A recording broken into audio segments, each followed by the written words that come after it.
Hello guys, ಎಲ್ಲರೂ ಆಡ್ವಿದೆ. ಇವತ್ತು ನಮ್ಮೂರು ತೇರು, ಅದಕ್ಕೆ ತೇರು ಹೇಳೋಕೆ ಅನ್ಕೊಂಡು ನಾನು ಮಂಜ ನಮ್ಮ ಸ್ಯಾಂಡಿ ರೆಡಿಯಾಗಿ ಹೋಗ್ತವ್ರೆ. ನಾವು ಲೇಟ್ ಅದ, ಎಷ್ಟೊತ್ತಿಗೆ ಅದು ಗೊತ್ತಿಲ್ಲ. ಹಿಂಗೆ ಹೋಗ್ಕೊಂಡು ಸ್ವಲ್ಪ ಹೆಣ್ಮಕ್ಳನ್ನವ್ರು ನೋಡುವಂಥದ್ದು ಇದಾಗುತ್ತೆ. ಅಲ್ಲಿ ಸಿಗ್ತದೆ ತೇರ ಹತ್ರ. ಈ ತೇರು ಹೇಳೋಕೆ ಇವ್ ಬಂದ ಕೊಡ್ಲ, ಇವನ್ ಸೈಜ್ಗೆ ಈ ತೇರು ಆಗಿತ್ತು. ಆದ್ರೆ ನಮ್ಮ ಸಂತು ಎಂತ ದೊಡ್ಡ ತೇರು ಹೇಳೋಕೆ ಬಂದ ಗೊತ್ತಿಲ್ಲ. ಅವ್ನು ನಾರ್ಮಲ್ ಡೇಸಲ್ಲಿ ಕಾಲಡಿಗೆ ಆಯ್ತಾ, ನಾರ್ಮಲ್ ಡೇಸಲ್ಲಿ ಕಾಲಡಿಗೆ ಆಯ್ತಾ. ಇನ್ನು ಜಾತ್ರೆಗೆ ಸ್ಯಾಂಡ್ವಿಚ್ ಆಗೋದೇ ಆಗುದು.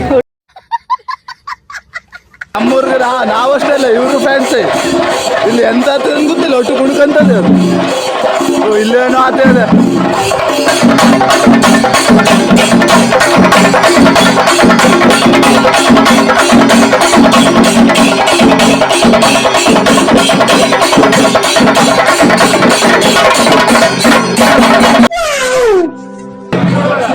ಇದೇ ನಮ್ಮೂರ್ ತೇರು, ಇದೇ ಹೇಳಕ್ ಬಂದದ್ದು ನಾವು.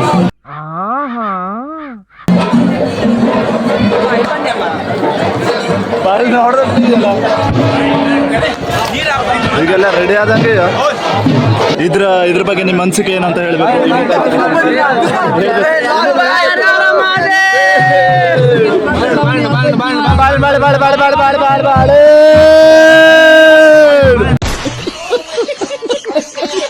ಬೇಗ ಬಾಳೆಹಣ್ಣು ಸೇಲ್ ಆಗ್ತದೆ ಅಂತ ಗೊತ್ತಿರಲಾಗಿತ್ತು. ಅವನು ಬಂದು ತಗೋದ. ಮೇ ಬಿ ನನ್ನ ಫಾಲೋವರ್ಸ್ ಭ್ರಮೆ. ಬೇರೆಳಗೆ ನಿಜವಾಗ್ಲೂ ಬೇಕಾದದ್ದಿದೆ.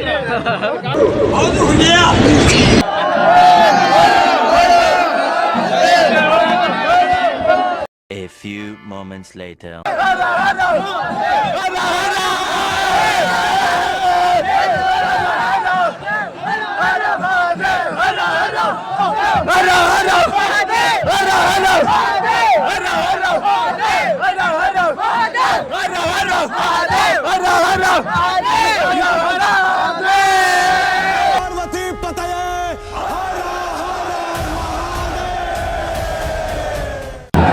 ಬೇಡ, ನೀ ಸ್ವಲ್ಪ ಬ್ರೈಟ್ನೆಸ್ ಕಮ್ಮಿ ಮಾಡ್ಕೊಳ್ಳಿ, ಹೊಳೆತಿದ್ದೀನಿ ಮೊಬೈಲ್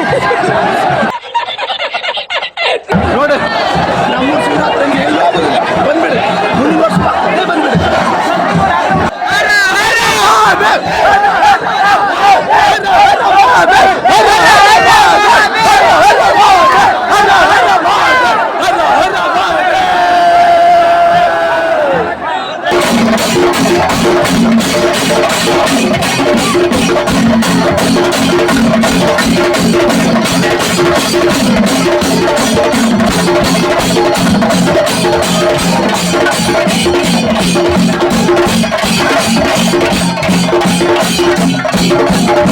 ಪೀಸಾಗ್ತಿರಲ್ಲ ಹೇಳಿದೆ, ಮನೆಗೆ ಹುಡ್ಕೋಗಿ ಮನೆಗೆ ಹೋಗುದು. ಚಂದ ರೆಡಿ ಹಾಕೊಂಡು ಹುಡುಗಿ ನೋಡು ಬರು. ಸಪೋರ್ಟ್ ಮಾಡಿ, ಫಾಲೋ ಮಾಡಿ, ಏನೇನು ಮಾಡ್ಬೇಕನ್ಸ್ತದೆ ಎಲ್ಲದೂ ಮಾಡಿ.